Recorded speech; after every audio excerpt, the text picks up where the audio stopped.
Hi, I'm Stewart Spinks and welcome to episode 330 of my podcast, Beekeeping Short and Sweet. Well, this week, another treat for you. I'm joined by Lynne Ingram, Master Beekeeper and holder of the National Diploma of Beekeeping, to talk about one of my honey samples that's been subjected to a honey metagenomic DNA analysis.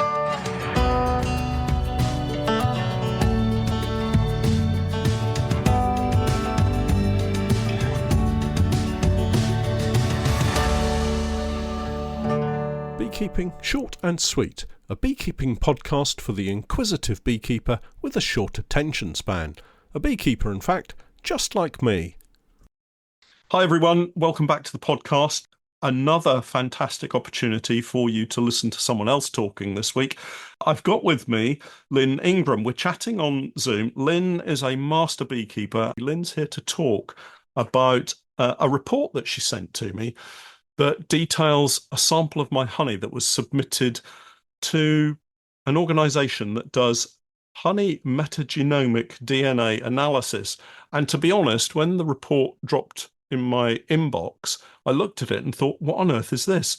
So I got in touch with Lynne, and she's joining me today to explain exactly what I'm looking at. So Lynne, you're very, very welcome. Thanks for joining me. Oh, thanks for inviting me, Stuart. Now, let's just clear up all of these qualifications because when we were chatting, you said NDB as well. So, Master Beekeeper, how long have you been beekeeping? Oh, forever, really. About 30 years or 40 years. Okay. So, yeah.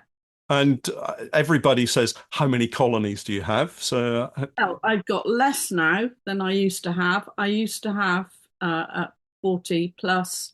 And now I've got more like 12 to 15. Okay. The apiary. So. And how was your season this year? It wasn't so good this year. I fractured my pelvis last year, so someone else looked after the bees, and then the sort of knock-on effect. Not that they, it just meant that things were needing to be picked up again a bit this year. Sure. Yeah. Okay. And NDB, when did you do your NDB? Oh, I did that about 3 or 4 years ago. Okay. Yeah. Could you explain to our listeners what that is? Because there'll be a lot of people who are scratching their heads at the moment saying, well, what's he talking about? So it's the National Diploma in Beekeeping, and it's a qualification that follows, if you become a master beekeeper, then you're sort of eligible to go on to do that. Okay. And I guess it's a little bit more in depth in that I think for most of us who've got that, we've needed to study for quite a long time. And in terms of finally, and the qualification period happens over about a year. So there is an exam, which is a 3-hour one. It's on the same day as the BBKA exams in March. Okay. But you also have to provide a portfolio of your beekeeping qualifications and experience, and a botany portfolio, which can take different forms, and an entomology portfolio. Wow. And you also have a sort of study, I'm going to say thesis, but that it's not as huge as that, but where you're given a subject and you have to write, and you have to investigate it and write it, and that gets judged as well. So it's quite a lot of work. Quite a commitment. It's a huge commitment, but I found that it expanded my knowledge in sort of ways that I hadn't gone into such depth. I think all beekeepers are really interested in botany and entomology, but doing the NDB meant that I studied it all in a bit more detail. So I find it really good, but huge commitment. Yeah. Yeah, fantastic. And congratulations on both Master Beekeeper and the NDB, because it is a commitment. So other involvements in beekeeping? Well, I'm a beekeeper from Somerset, and I'm one of the events officers. So I was between the two of us. We ran a Zoom lecture series for a number of years till we sort of ran out of steam. We run a lecture day. I'm the Asian Hornet coordinator for Somerset, and so we have 12 teams in Somerset, and we also run an Asian Hornet conference. We do it every couple of years. So yeah, so I'm kept pretty busy, really, one way and another. Yeah, indeed, indeed. And finally, samples. So um, just to kind of explain to people, I submitted a sample of my honey, and I've done this on and off over the years to various organizations, various bodies, in an attempt to get somebody, to be honest, get somebody to do some free work on my behalf so that I can see what's going on. I think the very first one that I had was our local trading standards officer came in and said, I want a sample of your honey. And actually, the report that came back from him was quite thorough. I'm glad to say that the honey passed muster. But ever since then, it's always been very useful to submit a sample of honey out to various organizations. So how did my sample of honey end up in your hands and get submitted to this particular organization? Okay. So first of all, one of your samples, I was working with Aston University. They Yes. were developing a new it was a feasibility study for the development of a new test for honey of honey authenticity. So we had your samples, and then what happened was I got an invitation from the Estonian beekeepers inviting me to take some samples of honey over there for testing with this new DNA metagenomic thing that we're going to talk about later. And they asked for some authentic samples from sort of known beekeepers like yourself, as well as a range of samples that were randomly selected from sort of supermarkets and things, which tend to be more of the imported blends, but they weren't all. There was a British honey sample in there too. Okay. Um, and the Estonians, like many beekeepers around the world, have been very concerned with the sort of influx of imported honeys into all sorts of countries, and which then has made it tricky for real honey producers. So that's their concern. So I went over there. I already had one of your samples, and so I thought this is just perfect. Somebody I know, an authentic sample here, and so your sample is one of the ones that I took over to go into their database, but also to have the test done on. So that's Sure. happened. And the report is incredibly thorough. The data, and we were saying before we hit the record button, we were talking about the fact that there's a lot more data that they have collected. But if we could, and for those people who are listening to this on the podcast, what I'll do is I'll take out my personal data from the report and I'll get some copies so that I can post it on my website. So you can go across and have a look on the website and see the depth of detail that you actually get from these reports. But if we could just go through the report, not line by line, but kind of section by section, and if you could just explain to me what we're looking at, hopefully people can maybe pick up a copy off the website and then actually understand what they're listening to. So it's got the sample data and my details on it, and also your details. So I'll make sure I exclude those, Lynn. And then it has, I guess, an overview of the results, and it's got the type of analysis and the value and the result. So first one is HMF, which I guess most people will be familiar with. Would you like to just talk through that results block and explain what the DNA profiling is about as well? So they do HMF because they want to check. This is just a standard thing they do before they do anything else, because as most people will know, there's a sort of level. It's an indicator of honey actually having either been heated or also it changes and increases with age.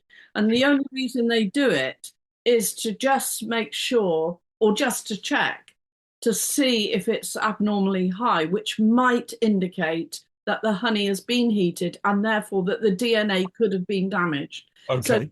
so that's what that's about, just to check that. Okay. And obviously moisture content is also just checked. And, you know, if we look at the honey regs, both of these have got particular levels that Yes. genuine honey needs to be within the range that's indicated. Yeah, and for those of you not looking at the report on the website, the HMF level is measured in milligrams per kilo, and the value just shows less than 20, and I get a pass for that. And the moisture as a percentage is less than 20, and it gets a pass for that. And then it goes on to say DNA quantity and quality and says passed. So that just means presumably that there's DNA in there that they can test. Exactly, yeah. And so for some of the tests, because obviously there were 30 samples that went out there, it would sometimes say it's low or high, but they just need to know whether it's good enough to be able to do the analysis on. And so going further down, it's Yes. talking about these different authenticity models. And there's so much in this, it's difficult to know where to go, isn't it? Well, Because, so if we just go back to that DNA quantity and quality, if, for instance, I was taking some honey and I wanted to hide where it had come from and put it through some very fine filtering, would that remove a lot of DNA from that sample and therefore mean that they wouldn't be able to tell where it had come from, for instance? Is that the kind of thing we're looking at? I don't think DNA can be really removed. When I was out there talking to the lab staff, I was trying to think like a fraudster, if you like. Exactly. Yeah. And I was trying to think, and I said to them, well, how would it be if I had a barrel of syrup, basically, and Yeah. I wanted to pass this off at honey?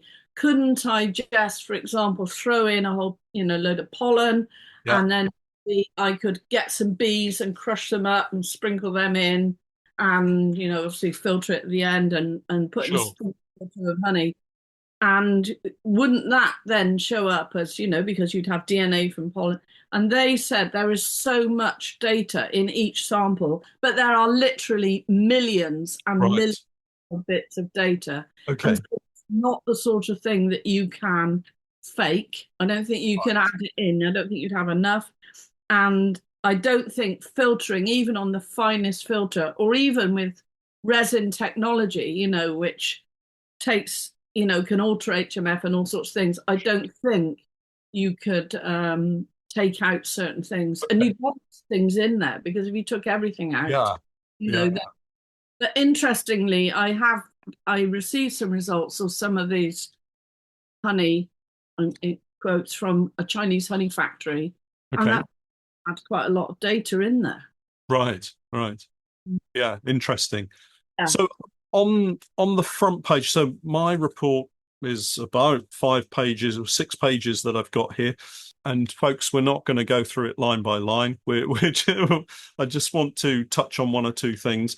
Where it says DNA profile authenticity, it says model 1 score, and my sample gets a score of 0.88 and is called typical. Yeah. What does that mean, Lynn? So so this is about probability. So the way the whole test works is that they analyze how much DNA is in your sample or in any sample, which will be millions. Okay.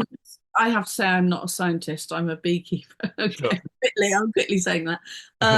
They do this DNA sequencing, but what they've done is they use machine learning to then add, because there is so much data, they have to use machine learning. Humans couldn't then analyze this whole thing to Right. see what is typical for if you look at an authentic sample, you'll see this pattern. So that's about the balance of different types of DNAs, because we're not only looking at DNA of, say, pollen, we're looking at pathogens, we're looking at, Right. in one sample I looked at, it had earwig DNA, Okay. and another one had bumblebee DNA. So presumably, a bumblebee had been on a flower, the Yeah. bee went on those flowers, and that bumblebee Wow. DNA. So it's looking at the whole picture, the balance, Okay. everything to come up with a score. So the machine learning then comes up with a score, which is 100 would be obviously the probability of this being authentic honey is 100%. if you like. At Yeah. the other end, naught would be the worst kind of thing. So yours here is saying it's 88%. Okay.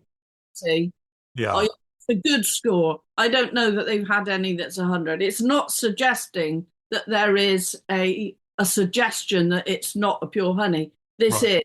is, but the machine comes up with this sort of number. And I think I was saying earlier that looking at all the scores of the samples and what the lab staff were saying, there seems to be very little in the middle. It either is down the 0, 1, 3 sort of area, that is definitely not real honey. And then all the others like yours, which are right up the top there, and those are, I mean, although it gives a score, there's not a suggestion that this is not an honey. And if there are any that are in the middle, so around the 50% or between 40 and 60, say, then what happens is that gets reanalyzed, and the DNA experts, which are the people in the lab, then actually a human touch is added to it, and it's re-looked at again to come up with some sort of conclusion. Because if it's between 40 and 60, there's a bit of there might be a little bit of a question there. Yeah, no, and that's fine. And then on the rest of this front page of the report, we've got 4 headings. One says plants in honey, which is kind of fairly self-descriptive. We've got samples of DNA botanical composition, and so that's all the plants that the bees presumably have been on. Honeybee pathogens and parasites is the next heading, and we'll talk about these in a little bit more detail. An estimation of honey authenticity, and it says here the DNA profile is consistent with the DNA profile of typical authentic honey. So I feel relieved about that. And then an estimation of honey geographic origin. On this particular sample, it says it's of an unknown origin, but you were saying that that's probably because they don't have enough samples yet to identify the location. I asked them about that because clearly yours was a British sample. And in fact, all the samples that I took over there, every single one said unknown. They have an authentic honey database as well. And they want to build up the number of samples from each different country. Right. Yeah. No, that's great. And then, so let's move on to the plants, because I'm sure people will be really interested to learn that at the top of this heading. So I've got in my hands 2 A4 pages, and on both sides it's listed plant after plant after plant. And at the top it says 150 selected plants, and it lists them in descending percentages. So the very top one, and we know that the sample that I submitted was from our borage honey of that particular year. And not unsurprisingly, the number 1 plant at the very top is borage. So could you just explain how the plant's percentages are shown and what that means in terms of the honey sample? Yeah, so I don't know if you're able to share anything at all, Stuart, but the other thing that we haven't mentioned yet is that you get an interactive thing like this. Is that the pie chart? Yeah, the pie chart. Yeah. And this is just a little printout, but actually you get it in a format that means you can click on all these things. And these are actually all of the plants and the pathogens and things that are in your sample. And there are loads and loads. But they also have this authentic honey database, which they've developed over a period of years. Right. And what they've done is taken out or what they found was the 150 most common plants that they found that bees had worked on over, in all their samples. And this list that you mentioned now is the comparison between what was in your DNA, what was found, and comparing it to the sample in their database, if that makes sense. So there's loads more. Okay. But what they're doing here is comparing what was found in yours with the honey samples in their reference database. So it's a Right. relative quantity compared with their database. Okay, so at the very top we've got borage. It says 100%. Does that mean that it's been identified 100% as borage, or does that mean? Definitely is borage. So these are definitely the plants that your bees visited for Okay, that honey. And that was the most DNA of plants that was found in your sample. right. And then if I go to the very bottom of the list, the last one that's listed is ground elder at 20%. And could you explain what the 20% means on that list? That means It that's not doesn't it DNA. doesn't mean that 20% of my honey is from ground elder. No, No. no. So if you go up, back up your chart where it's green, Okay. really there's hardly any of those things in there. Right. So on the again for those listening, on the report that I've got, if I just describe the borage row, it's got the Latin name for borage, then it's got the English name, then it says 100%, then it's got relative quantity, and there's like a black vertical line within a boxed area, and then a bright green dot which says 100 next to it.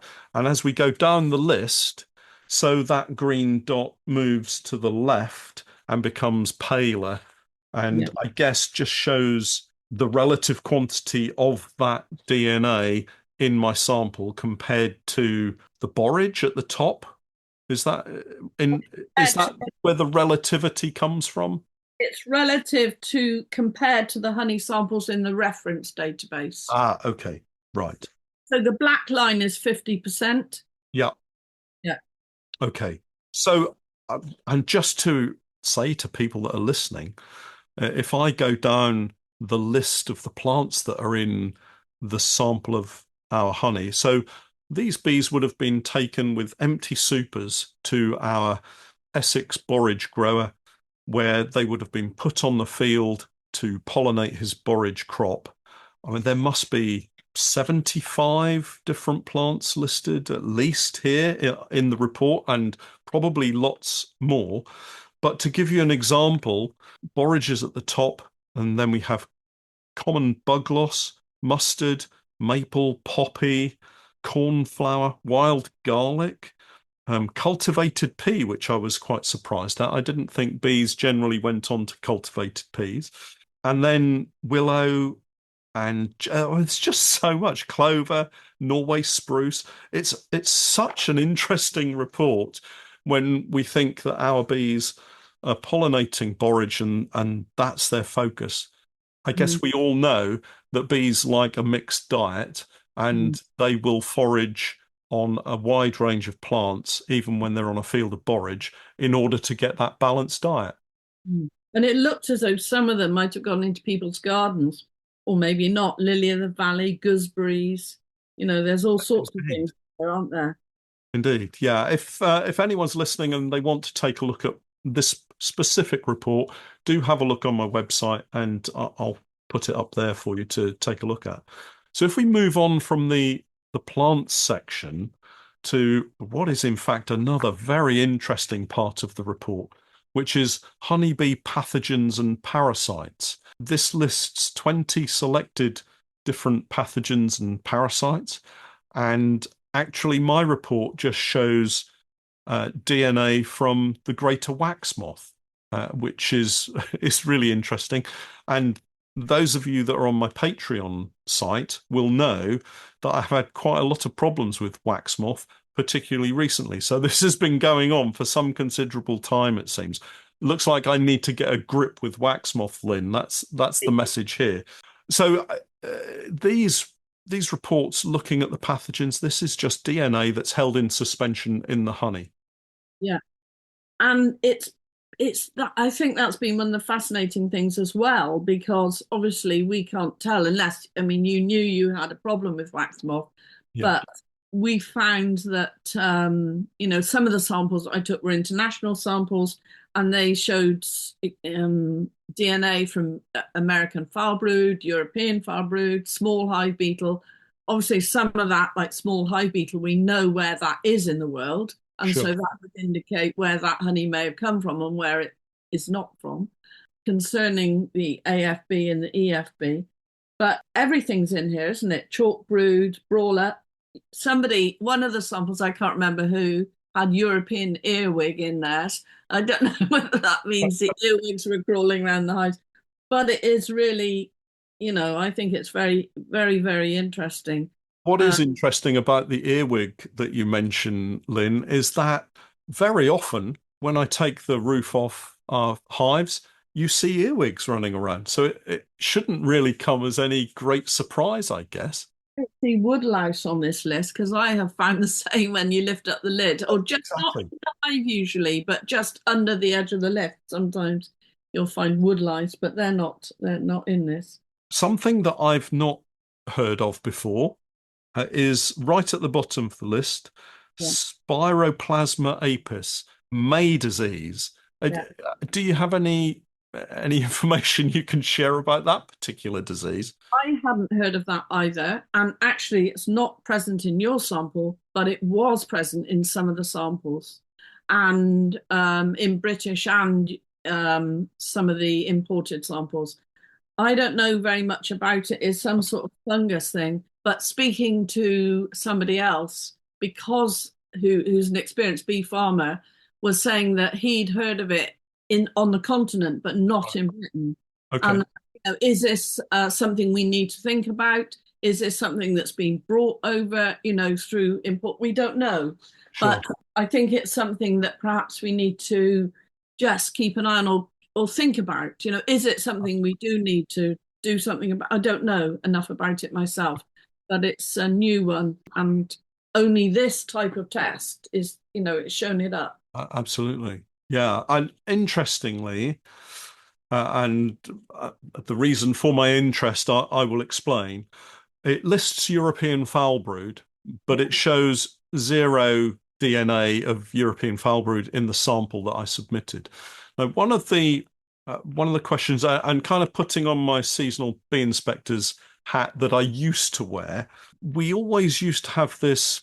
I wouldn't call it a battle, but because European foul brood, when I was a seasonal bee inspector, and still I believe, it is not an immediate destruction. When I've spoken to people, there's always been a reluctance to destroy colonies with European foul brood, whereas my personal choice, both as a seasonal bee inspector and now as a bee farmer, is if I were to ever find European foul brood in my colonies, I would go down the immediate destruction route just because the experiences that I've had with beekeepers that have tried not to destroy and tried all the other ways of getting rid of it, ultimately it always seems to come back to destruction, if not 1 or 2 seasons later.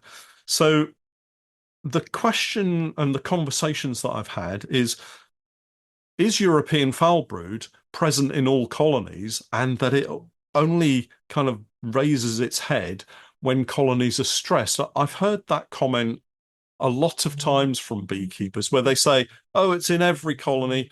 It just appears when bees get stressed. And I argue against that because I don't believe that that's the case.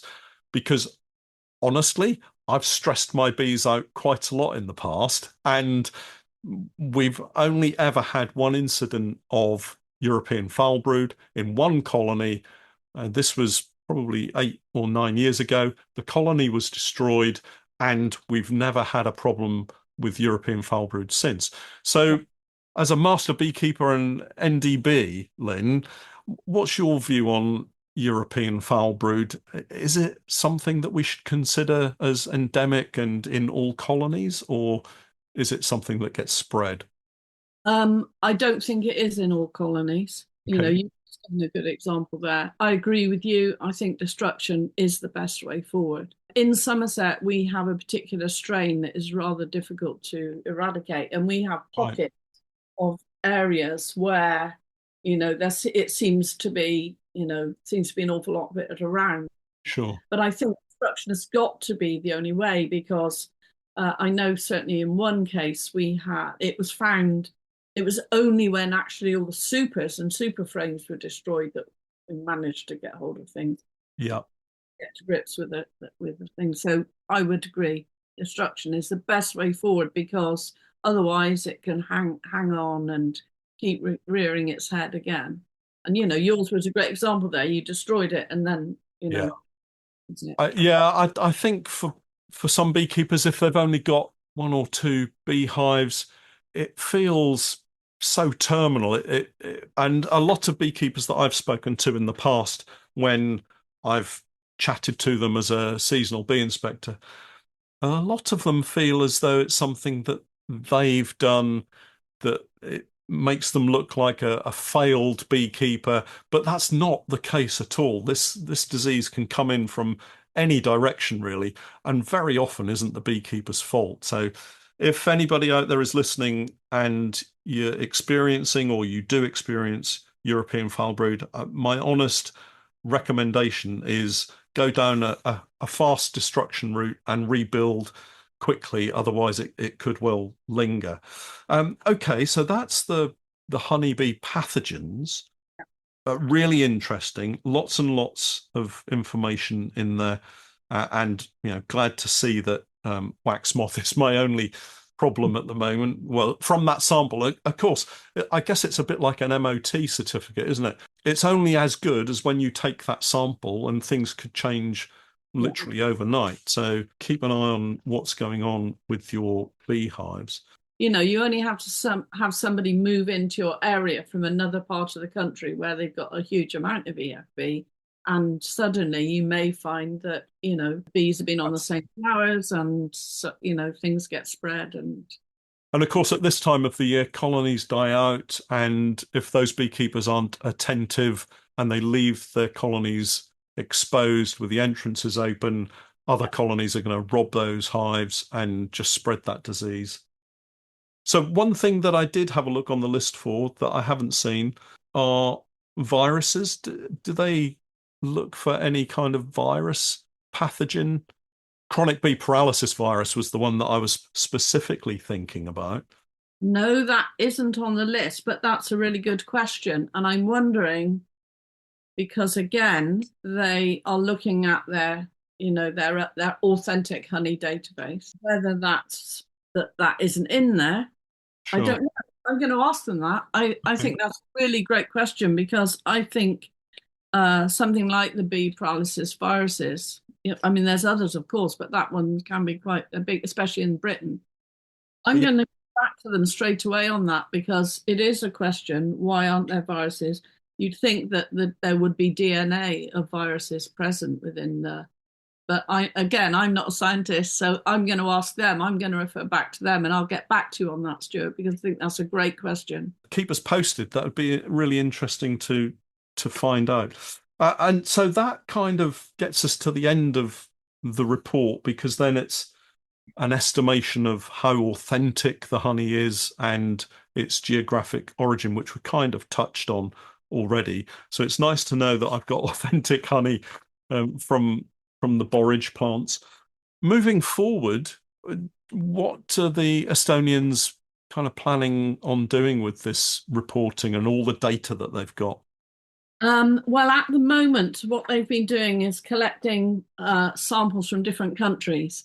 Again, it's always been a set. I took over 30 samples altogether, and I think that's what each country's been doing, and just trying to get an overall picture of what the state of the honey market is, if you like, because everywhere is struggling with this imported honey. And I was at the European Professional Beekeepers Conference in Germany a few weeks ago, where this lab presented about the DNA metagenomics. A professor from Austria also presented a DNA-based analysis system, and two of the people from Cranfield University presented on DNA barcoding. And so these were different methods of using DNA for honey analysis. Right. So the Austrian method is rather similar to this, and the Cranfield barcoding is slightly different in that what it was doing was looking for something specific. So it was looking for corn syrups or rice syrups and beet syrups. And it was great at doing that. The trouble is that it's always a race between the fraudsters and the scientists. And, if the fraudsters know you're looking for corn syrup, then they just won't use corn syrup. They'll use the bioengineered syrups. And that's what they are using these days, and why some of the tests that we might think of as the standard tests that a lab might do are struggling a bit, because we now know that the honey factories are making syrups that are designed to get round the test, and you can buy them on Alibaba. So we now know that they've designed NMR proof syrups and LC-HRMS proof syrups, and those are two of the more sophisticated tests that we were thinking were, the way forward in honey analysis. So this is what makes this method really different, in that it's looking at the whole picture. It's not looking for one thing. It's trying to look at the whole picture, because honey, as we know, is such a complex product. There's so many variables. The soil that the plants grow in might make, the nectar from one plant grown here slightly different to the same plant grown somewhere else.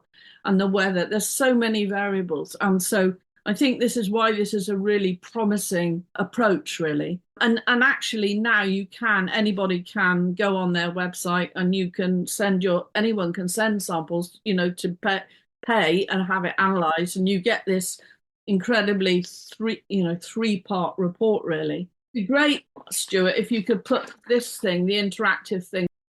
So Lynne and I have just been looking at an interactive, I guess you'd call it a donut chart, a pie chart type thing, which gives so much more information. Unfortunately, I can't seem to open the data for my sample. So we were going to talk a bit more about the data that we've got there. Honestly, folks, there's so much information. It's absolutely incredible. So we're going to put the website address and some more details in the podcast notes for everyone, so you can go along to the website and have a look at what's involved and the kind of data that you can get from there. If you want to submit a sample direct to them, there is a fee, of course, but the information is just incredible. So if it's important to you maybe as a bee farmer, a commercial beekeeper, then it might well be worth paying that fee. Lynne, is there anything else you want to add to our conversation before we conclude? No, I think that it's a really exciting, possibility. This is a test. They're going for accreditation and all sorts of things next year. Hopefully that will come through soon. And hopefully it'll end up being part of a global suite of tests that's agreed by everybody. Sure. So that we really be sure. Because I think it really is interesting in terms of knowing about our own honey. But in the global picture, it's also about making sure that what we see on the shelves is authentic honey. And I think this can go a long way towards helping scientists do that. So yeah, fantastic. Lynne, I really appreciate you coming on to the Zoom meeting and joining me on the podcast. And I think we should maybe talk again at some point. I'm really interested in the Asian hornet stuff that you're involved in as well. One of those things that we probably should save for another day. Thanks for joining me, Lynne. We'll catch up next time. All right. Thanks, Stewart. Take care. Well, that's it for this week. Don't forget to check out my website, www.norfolk-honey.co.uk, and for my latest videos and podcasts with more updates, tips and techniques, it's the same Patreon page, www.patreon.com/Norfolk Honey. And remember, I'm Stewart Spinks, and that was Beekeeping Short and Sweet.